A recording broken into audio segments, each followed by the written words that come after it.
신앙생활하면서 가장 가슴 아픈 것은 영적인 침체에 빠지는 일입니다. 영적인 침체에 빠지는 일은 여러 가지 또 이유가 있습니다.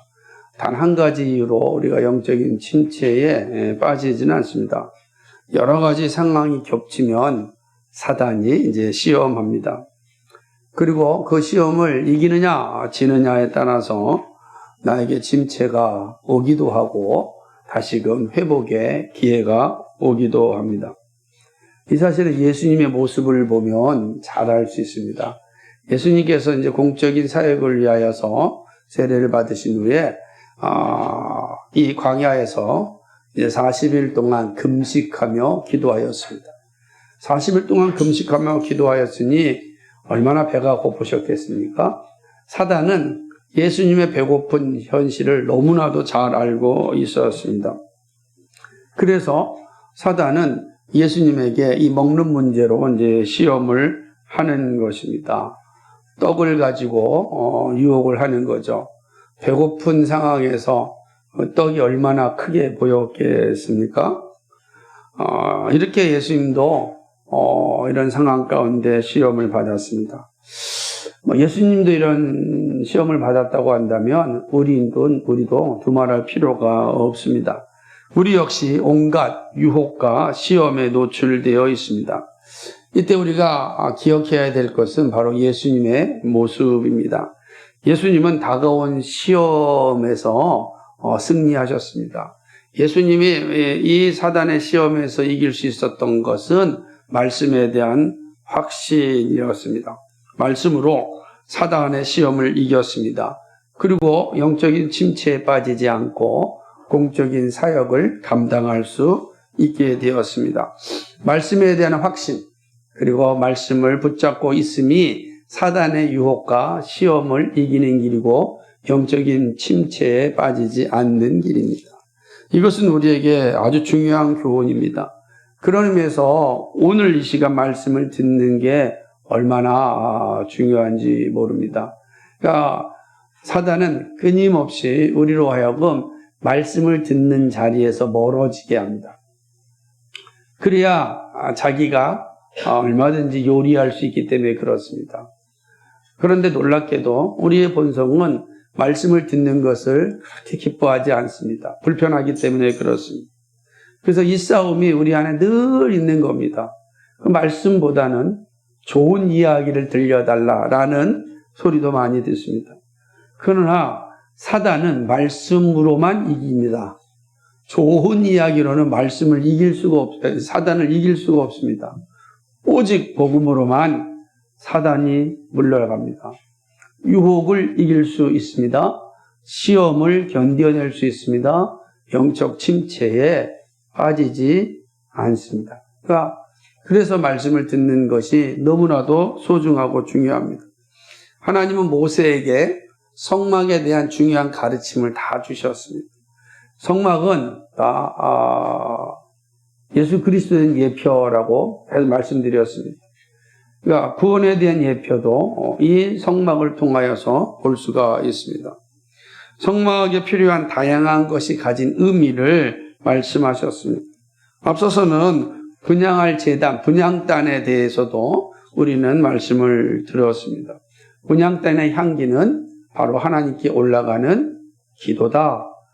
24시간 동안 이 기도의 향이 하나님께 올라갔고 하나님은 하나님의 뜻에 때에 가장 좋은 것으로 응답하신다라는 사실을 살펴보았습니다. 오늘은 속전, 즉 성전에 내는 세금, 성전세에 대하여 말씀을 나누고자 합니다.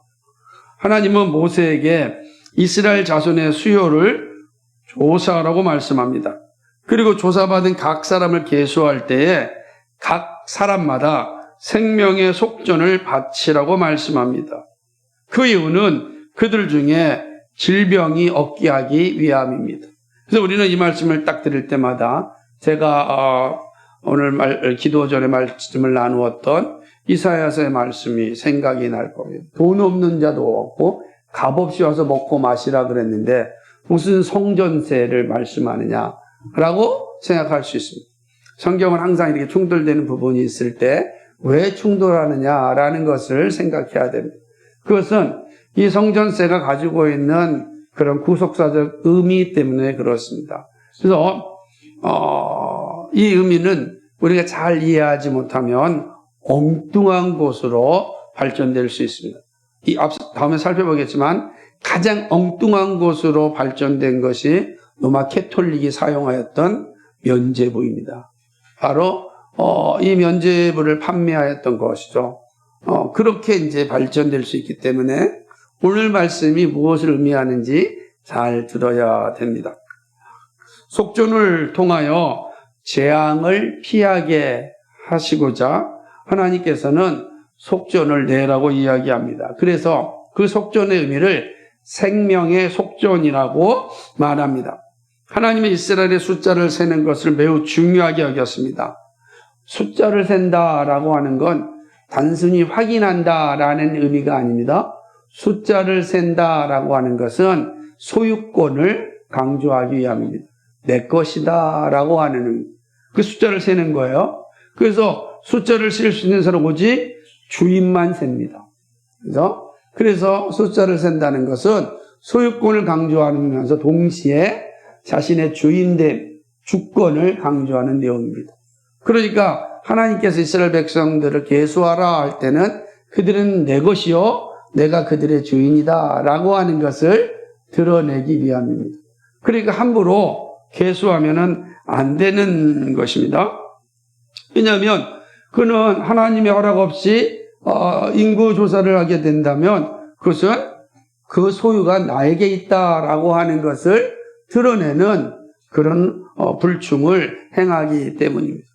그 모습이 잘 드러난 것이 바로 다윗이라고 하는 사람이 행한 행위였습니다. 다윗은 이스라엘의 참으로 위대한 왕이었습니다. 그죠? 통일 왕국을 만든 아주 귀한 존재였습니다. 그러나 이 다윗이 실수를 합니다. 여러분, 원숭이도 나무에서 떨어질 때가 있지 않습니까? 이 땅에서는 우리는 완벽한 존재가 없습니다. 우리는 종종 완벽한 존재라고 생각할 때 오류를 발견하게 되는 겁니다. 시험에 들죠. 그렇지 않습니까?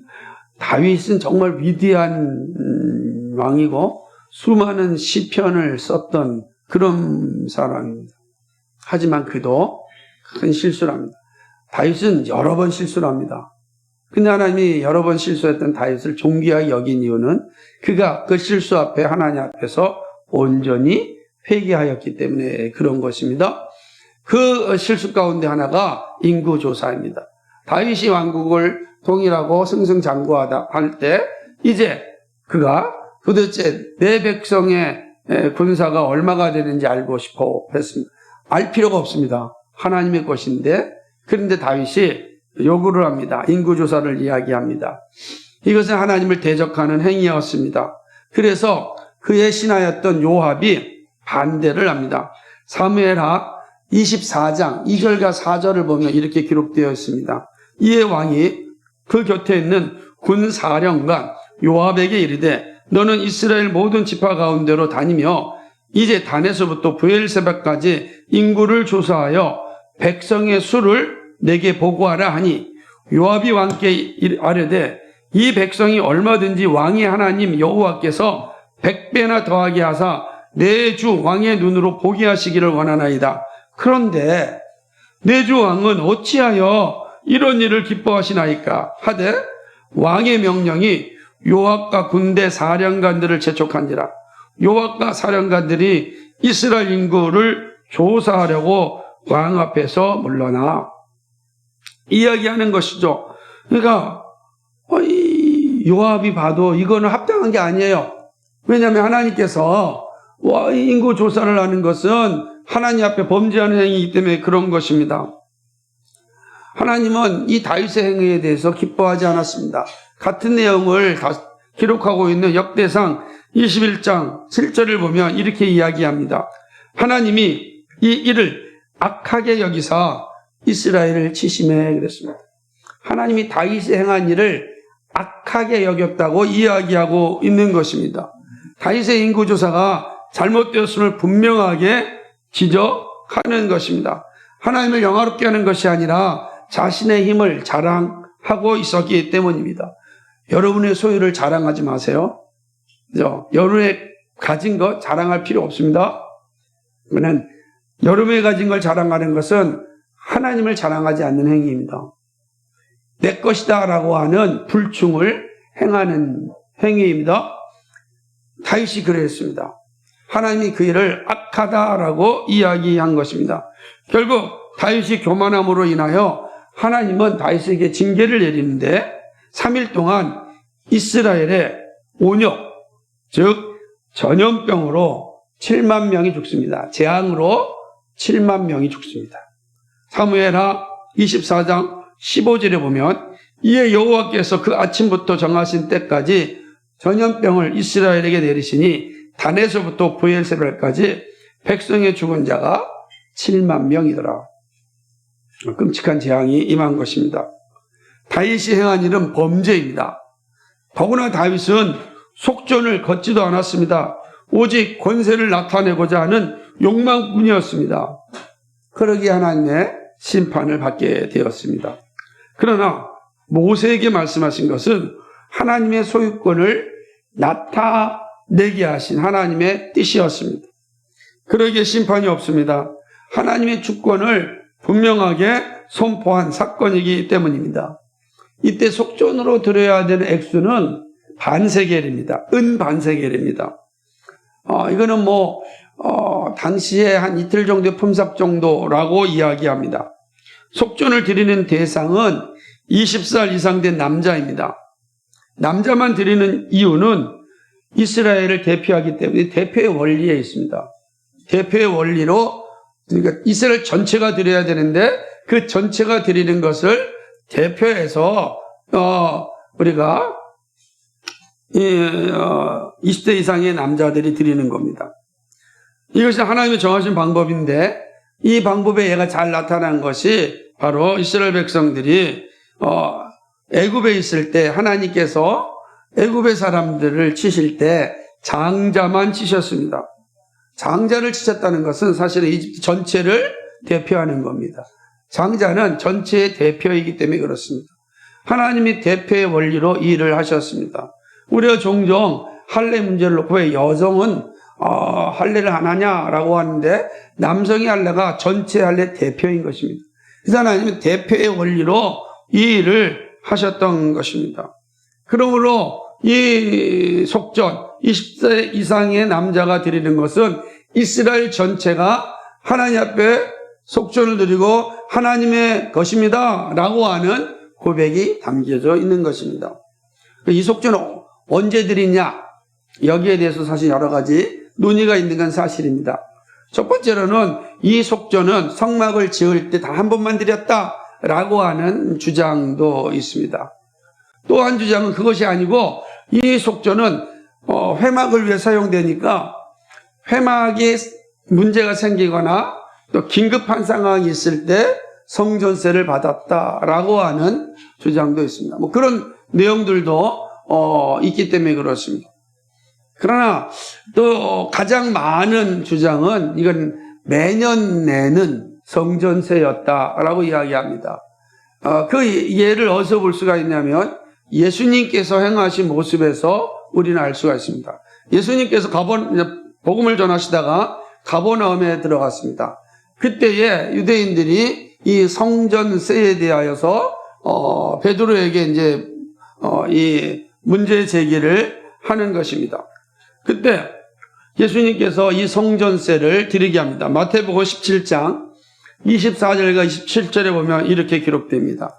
가버나움에 이르니 반세겔 받는 자들이 베드로에게 나와 이르되 너의 선생은 반세겔을 내지 아니하느냐 이르되 내신다 하고 집에 들어가서 예수께서 먼저 이르시되 시몬아 네 생각은 어떠하냐 세상 임금들이 누구에게 관세와 국세를 받느냐 자기 아들에게냐 타인에게냐 베드로가 이르되 타인에게니이다. 예수께서 이르시되 그렇다면 아들들은 세를 면하리라. 그러나 우리가 그들이 실족하지 않게 하기 위하여 네가 바다에 가서 낚시를 던져 먼저 오르는 고기를 가져 입을 열면 돈 한 세겔을 얻을 것이니 가져다가 나와 너를 위하여 주라 하시니라. 안 내도 되는 거예요. 하나님이시니까. 그런데 관례에 따라서 베드로와 예수님께서 한 세겔을 냅니다.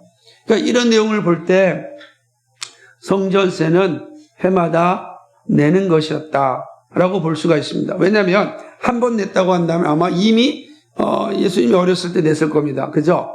그런데 이 가버나움에서 또 성전세를 이야기한 것은 해마다 성전세 속전을 내셨다라고 이제 할 수가 있습니다. 그게 합당한 거죠. 근데 이 성전세는요, 차별이 없습니다. 참 놀라운 건데, 부자든 가난한 사람이든 관계없이 은 반세겔을 냅니다. 예를 들자면, 부자라고 해서 더 내지 말라고 합니다. 가난하다고 해서 덜 내지도 말라고 합니다. 평등하게 이 세금을 내라라고 말씀하고 있습니다. 이것을 볼 때 아마 일반적으로 20대 이상의 모든 사람들이 이 성전세, 속전을 내는 것에 어려움이 없었다라는 것을 함의하고 있습니다. 이렇게 낸 속전은 그 사용이 분명합니다. 회막 봉사를 위하여 사용합니다.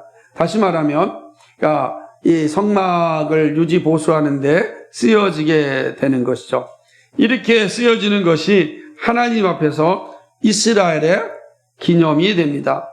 그리고 그 기념으로 인하여 이스라엘들 생명의 대속을 받습니다. 하나님께서 속전을 보시고 그 영혼을 속죄하여 주십니다. 속전을 통하여 세워진 회막은 하나님께서 이스라엘을 영원히 기억하신다는 의미가 됩니다. 이것이 바로 16절에 있는 것처럼 기념이 된다라는 말씀입니다. 모세를 통하여 거두어 드린 속전이 어떻게 쓰여지는지 기록된 것이 출애굽기 38장 25절에서 28절입니다. 한번 찾아보시겠어요? 같은 장이니까.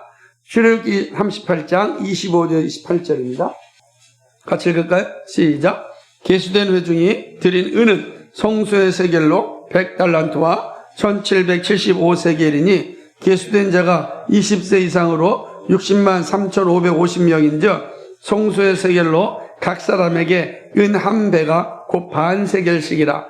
은 100달란트로 성소의 받침과 휘장문의 기둥 받침을 모두 100개를 부어 만들었으니 각 받침마다 한 달란트씩 모두 100달란트요 1775세겔로 기둥 갈고리를 만들고 기둥 머리를 싸고 기둥 가름대를 만들었으며.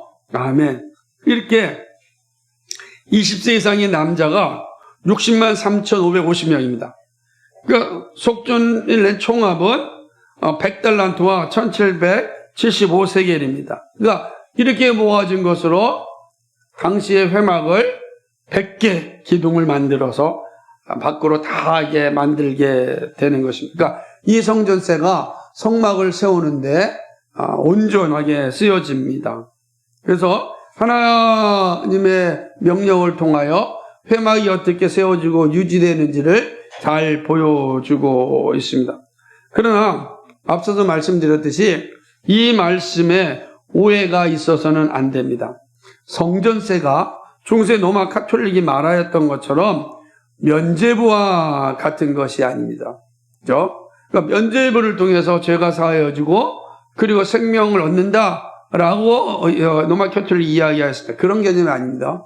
그러니까 이게 이런 걸 악용해 가지고서 이 미혹하여 참으로 엉뚱한 일에 쓰여지게 하는 것을 보게 됩니다. 속전이라고 하는 것, 성전세라고 하는 것은 면죄부와 같은 의미가 단 하나도 들어있지 않습니다. 그렇죠? 그런 개념은 어떤 내용에서 나타나지 않아요? 이거를 비약하여 사용되면 안 된다라고 하는 것입니다. 더구나 구원은 오직 하나님의 은혜로 말미암습니다. 예수님을 믿음으로 주어지는 것이지 돈으로 사는 것이 결코 아닌 것입니다.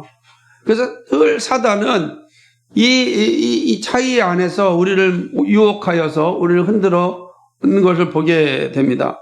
그렇지 않습니다. 구원은 오직 예수 믿음으로 이루어지는 것입니다. 다른 길로 이루어지지 않고 오직 예수 믿음으로 구원을 받게 되는 것입니다. 그렇기 때문에 이 속전이 가지고 있는 의미를 바르게 알아야 됩니다. 구속사적으로 어떤 의미를 가지고 있을까? 이미 성막은 신약을 통하여서 살펴보아야 되고 예수 그리스도를 예표합니다.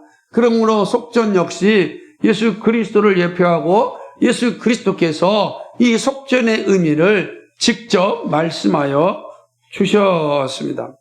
그런 의미에서 이 속전, 성전세가 교훈하는 것을 살펴보아야 합니다. 첫 번째로 이 속전이 주는 중요한 가르침은 예수 그리스도가 생명의 속전이라는 사실입니다. 성전의 속전은 그리스도를 보여주는 예표입니다. 그죠? 그리스도의 그림자다라고 하는 것이죠. 자, 잘 들으셔야 됩니다. 하나님이 이스라엘 자손의 수요를 계수합니다. 오직 하나님의 자녀가 되는 것은 그 수요 안에 들어가야 됩니다. 그래서 하나님의 소유권이 되려면 하나님이 계수한 것 안에 들어가야 돼요. 계수 밖에 있으면 하나님의 소유권자가 아니란 말이에요. 이방이지. 그러니까 반드시 하나님이 계수할 때 그 안에 있어야 되는 것입니다. 이때 하나님의 자녀임을 알 수 있는 것이 바로 속전입니다. 한 사람을 계수할 때 그 한 사람의 속전을 내는 겁니다. 그래서 속전을 통하여서 이제 이스라엘 전체가 하나님의 자녀다라는 것을 확인하는 것입니다. 속전을 내므로 얻어지는 놀라운 선물입니다. 이것은 구원이 어떻게 이루어지는 것을 알려주기 위한 예표입니다. 구원은 사람의 행위로 얻어지는 것이 아닙니다. 하나님께 속전이 바쳐져야 합니다. 그래서 하나님은 그 속전을 보시고 자녀임을 선언하시는 겁니다.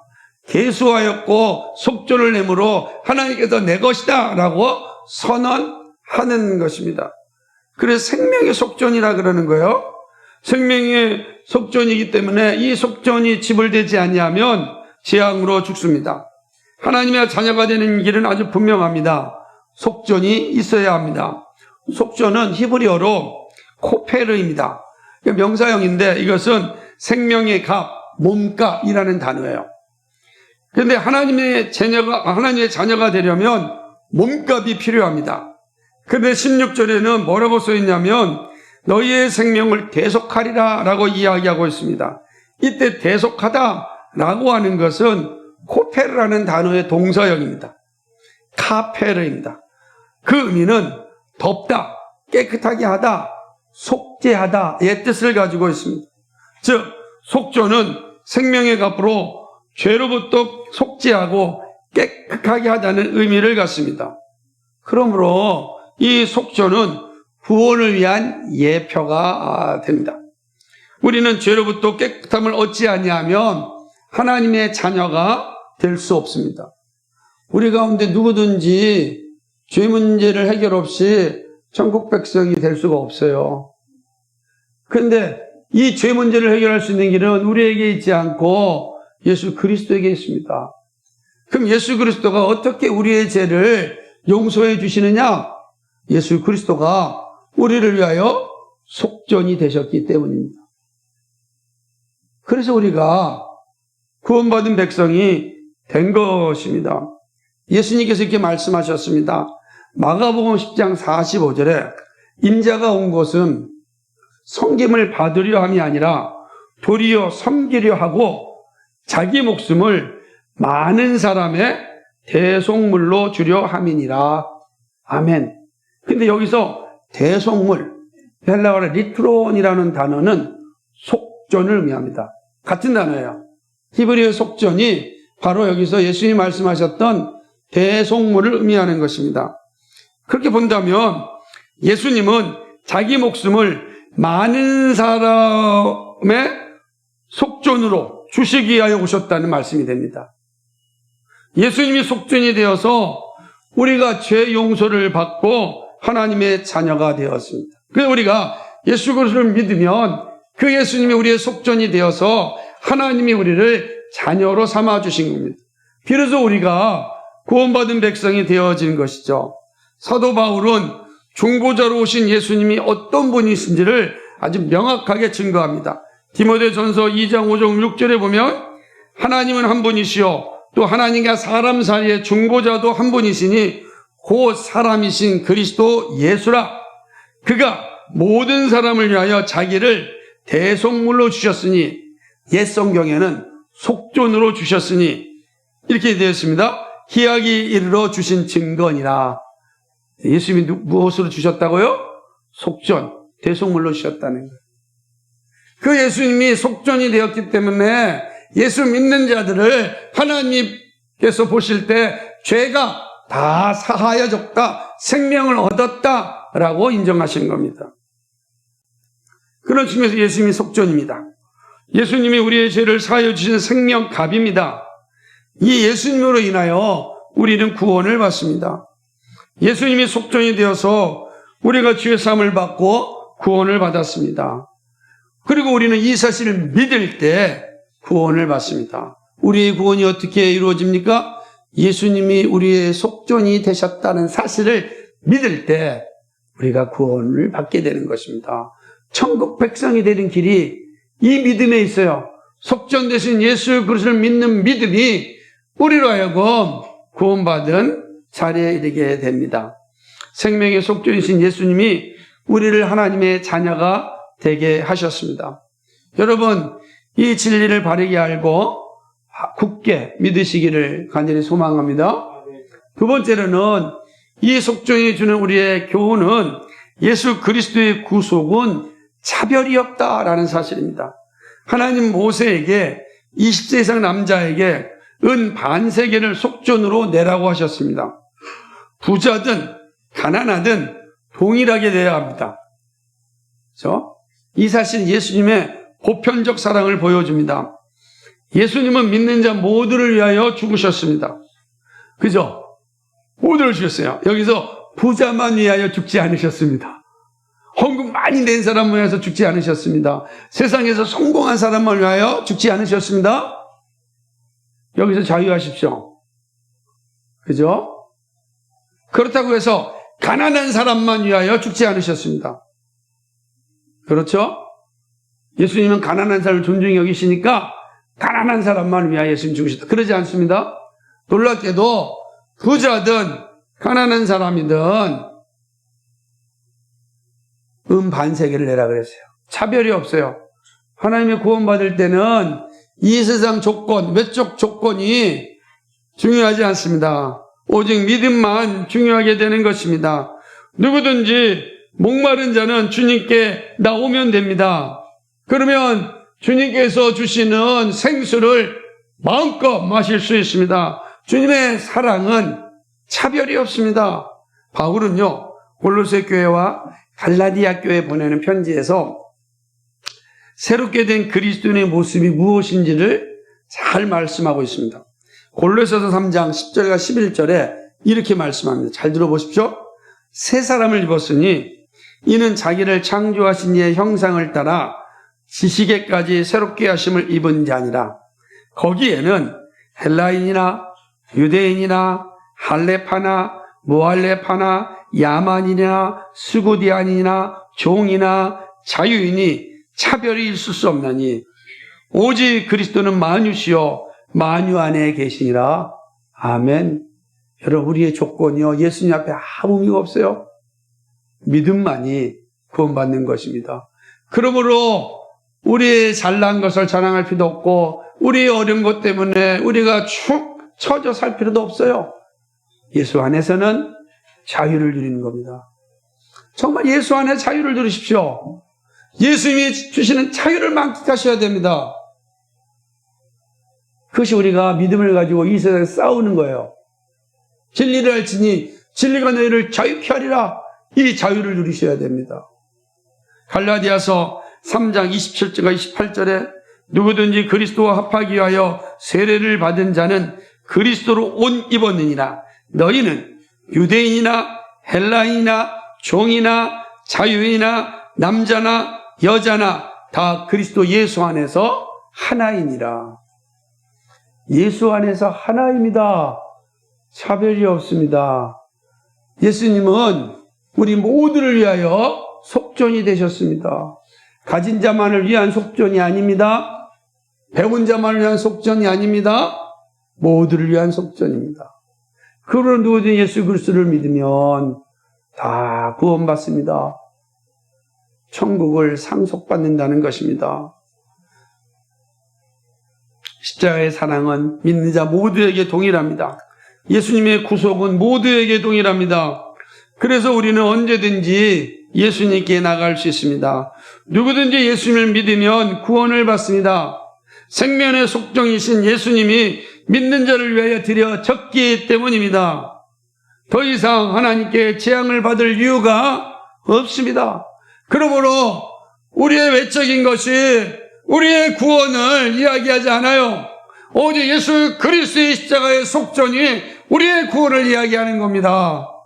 부탁합니다. 이 진리를 잊어버리지 마십시오. 사단은 끊임없이 이 진리를 망각하게 만듭니다. 그래서 시험 들게 하고 진리의 자리에 떨어지게 하고 구원의 기쁨을 상실하게 하는 겁니다. 그렇게 가르치고 반복하여 가르치고 그래도 잊어버리며 시험 드는 겁니다. 결코 잊어버리지 마십시오. 오직 구원은 예수 그리스도의 은혜로 되어집니다. 여러분 헌금 많이 내서 구원받는 게 아니고 헌금 못 내서 구원받지 못하는 게 아니라고요. 그거에 연연하지 마십시오. 오직 예수 그리스도만 믿으십시오. 그래서 하나님이 주시는 은혜를 누리셔야 됩니다. 은혜가 나를 이끌어가게 해야 됩니다. 그러면 우리가 이 땅에서 천국을 살고 영원한 천국 백성이 되는 겁니다. 차별이 없는 이 은혜를 여러분 잊지 마십시오. 반드시 기억하십시오. 평생 기억하셔야 됩니다. 이렇게 20년을 가르쳤는데 예수님이 오실 때부터 지금까지 똑같은 말씀을 가르쳤는데 잊어버리면 안 됩니다. 이 놀라운 사실을 속전으로 통하여 우리에게 예표하여 주셨습니다. 마지막 세 번째 교훈은 그리스도의 속전은 하나님 중심의 삶을 살게 합니다. 그리스도의 속전은 죄인을 의인이 되게 합니다. 그리스도의 속전을 통하여 하나님은 우리를 죄 없는 자로 인정하여 주십니다. 하나님의 자녀로 삼아 주십니다. 하나님의 자녀가 되었다는 것은 하나님의 주권을 인정하며 사는 것입니다. 즉 하나님의 통치를 받으며 사는 것을 의미합니다. 하나님의 통치를 받는 것은 하나님께 순종함을 의미합니다. 하나님을 삶의 피난처로 삼고 사는 삶입니다. 이것이 바로 하나님 나라의 백성으로 살아감입니다.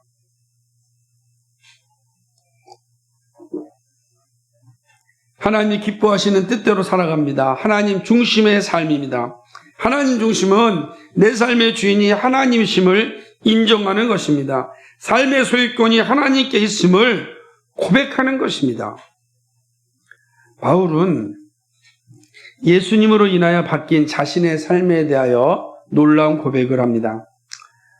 갈라디아서 2장 20절에 이렇게 얘기합니다. 내가 그리스도와 함께 십자가에 못 박혔나니 그런즉 이제는 내가 사는 것이 아니요 오직 내 안에 그리스도께서 사시는 것이라. 이제 내가 육체 가운데 사는 것은 나를 사랑하사 나를 위하여 자기 자신을 버리신 하나님의 아들을 믿는 믿음 안에서 사는 것이라. 아멘. 내가 사는 것이 아니라 그리스도가 내 안에 사는 것입니다. 이것이 바로 믿음입니다.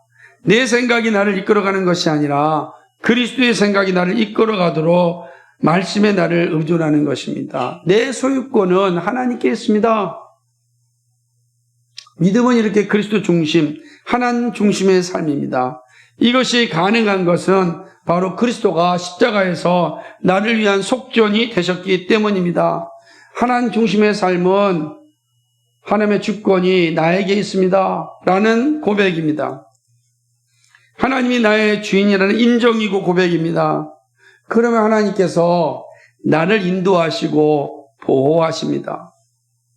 주님의 기도처럼 아버지의 뜻이 이루어지기를 간구하는 일입니다. 여러분, 우리의 소유권은 하나님께 있습니다. 하나님께서 우리를 위하여 속전으로 예수 그리스도를 받으셨기 때문입니다. 그래서 우리는 이제 하나님의 소유가 됐습니다. 하나님 우리를 지키시고 인도하시고 보호하십니다. 얼마나 감사합니까? 이 세상에서 우리의 보호자 되시는 주님께서 우리와 영원토록 함께 하십니다. 그러므로 우리의 삶은 그리스도 중심으로 살아가야 됩니다. 이런 은혜가 여러분 가운데 충만하게 소망합니다. 아멘. 말씀을 맺습니다. 우리는 성전세를 통하여 그리스도를 보았습니다. 그리스도인은 속전되신 그리스도를 믿음으로 하나님의 자녀가 된 사람입니다. 자신의 정체성이 분명한 사람입니다. 어디서 왔고 어디에 있으며 어디로 가는지를 정확하게 알고 있습니다. 그리스도인은 이러한 은혜를 나누며 살아가는 것입니다. 성도로 산다는 것은 그리스도의 은혜로 사는 것입니다. 그리스도인은 자신의 정체성을 정확하게 알고 있는 사람입니다. 그리스도를 믿는 믿음으로 살아갑니다. 그리스도의 뜻에 순종하며 살아갑니다. 저는 이제 고등학교 때부터 아버지랑 이제 둘만 살았습니다. 되게 힘들고 어려운 삶이 뭐 당연한 거겠죠. 징글징글한 세상 삶이었죠. 그때 가장 속상한 것은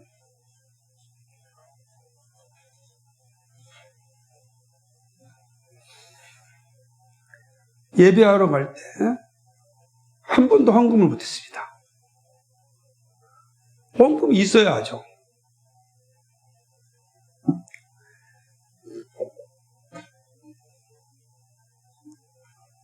아마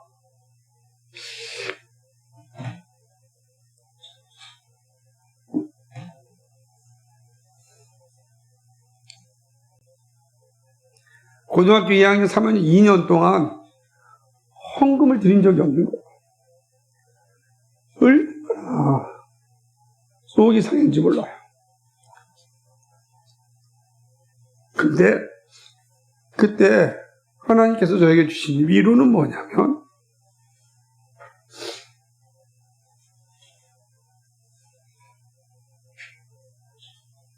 내가 너를 안다는 겁니다.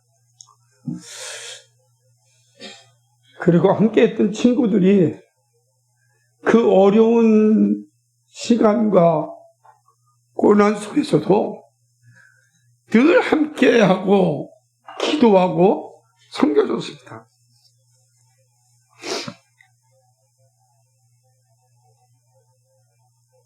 제 마음속에 하나님, 제가 돈이 없으니 몸으로 때우겠습니다. 정말 열심히 몸으로 때웠던 기억이 납니다.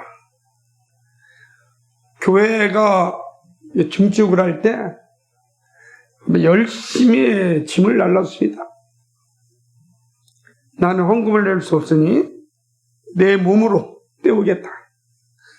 그래서 짐도 지고 올라가고 아마 그때 우리 함께 했던 많은 친구들이 다 그렇게 살았습니다.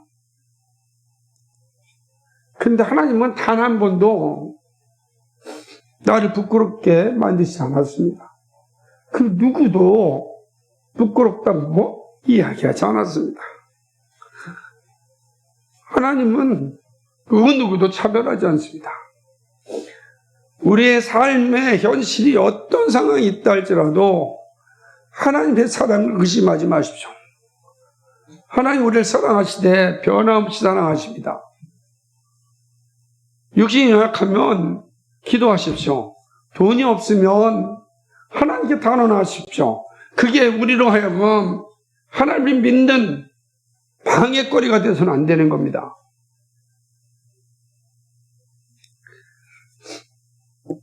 제가 시민운동을 하는 자리에 가게 됐을 때 거기 다 기라성 같은 사람들이 있는 거예요.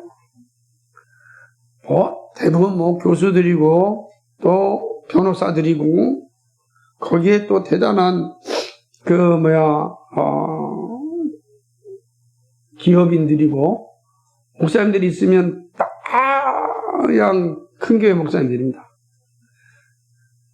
그분들이 후원금을 내고 뭐를 낼 때마다 야, 참 대단하는 거예요. 멋있죠? 그래서 제가 그랬습니다. 하나님, 저 같은 사람이 이러한 무리 속에서 할 수 있는 일이 있습니까? 작은 교회 목사이고 뭐 그렇게 탁월하지도 않는데 하나님이 부르셨다면 이유가 있을 텐데 그게 무엇입니까? 그때 제 어린 시절이 기억이 났습니다. 고등학교 시절, 청년부 시절 때 없을 때 몸으로 때우며 하나님 나라를 위하여 살았을 때 하나님이 지켜주시고 인도하셨던 사실을 제가 그 모임에 가서 그랬습니다. 제가 할 수 있는 건 없지만 한번 열심히 몸으로는 때우겠습니다. 그렇게 30년을 그렇게 지냈습니다. 놀라운 것은 단 한 번도 부끄러움을 당하지 않았다는 사실입니다. 제가 이렇게 말씀드리는 이유가 있습니다. 사랑하는 여러분, 그리스도가 우리의 속전이 되셨는데 우리가 무엇을 두려워하겠습니까? 그리스도가 우리를 위하여 모든 걸 다 사용하셨는데 우리의 것으로 인하여 힘들어하지 마십시오. 두려워하지도 마십시오. 그리고 무조건 감사하십시오. 주님 만나는 그 순간까지 우리는 우리에게 주어진 것 가지고 최선을 다하여 그리스도 중심으로 살면 됩니다. 그러면 주님께서 합력하여 선을 이루어 주십니다. 이 믿음을 결코 버리지 마시고 이 믿음을 꼭 붙잡고 있으면 우리를 사랑하시는 주님께서 가장 좋은 곳으로 채워주십니다. 그때 좋은 곳으로 채워졌을 때 옛 시절을 잊어버리지 마시고 교만하지 마시고 더 겸손히 여러분에게 주신 것을 더 많은 이들을 위하여 사용하십시오. 그게 하나님 우리를 사랑하시는 이유인 것입니다. 그러기 위해 그리스도를 아는 일과 정말 순종하는 일에 삶의 우선순위를 두어야 합니다. 그 시작은 예배이고 말씀과 기도입니다. 이 세 가지는 항상 기본입니다. 아무리 멋진 집이라 할지라도요, 터가 흔들면 무너지게 됩니다. 신앙도 이 기본이 견고할 때 지킬 수 있습니다. 여기서 시작하여 개인의 경건과 교회의 봉사와 이웃을 향한 사랑과 열방을 향한 섬김을 가질 수 있습니다. 이 순서대로 이루어집니다. 다시 한번 부탁드립니다. 우리의 속전 대신 예수님과 함께 믿음의 길을 끝까지 감당하기를 소망합니다. 우리의 죄는 예수님이 다 사하여 주셨습니다. 예수 믿으면 우리는 저 영광스러운 천국에 이 땅에서부터 살아가게 됩니다. 그런 은혜를 붙잡고 앞에 보이는 상황이 어렵고 힘들다 할지라도 포기하지 마시고, 그리고 절대로 하나님의 사랑을 의심하지 마시고 진리를 붙잡으십시오. 우리의 피난처 되시고 산성 되신 주님께서 여러분의 삶을 끝까지 인도해 주십니다. 그 믿음으로 우리에게 주어진 생애를 멋지게 살아갈 수 있기를 주님의 이름으로 축복합니다. 아멘.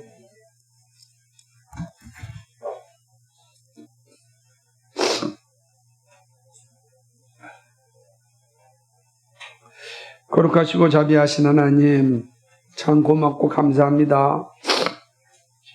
우리가 무엇이 간데 우리를 위하여 대속물이 되셨습니까? 우리가 무엇이 간데 우리에게 속전이 되셔서 우리에게 생명을 주셨습니까? 우리가 무엇이 간데 우리를 위하여 지금까지 기도하시고 인도하시고 보호하십니까?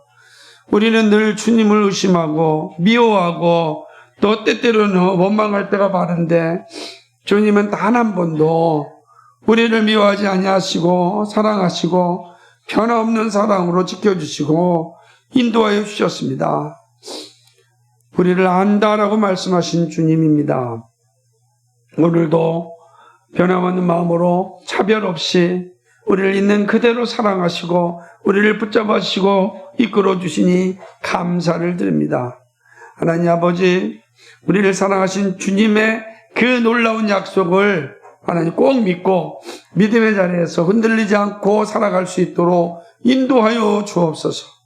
주님께서 주신 이 말씀을 기억할 수 있도록 도와주시고 어떠한 상황 가운데서도 말씀으로 이겨낼 수 있도록 도와주옵소서.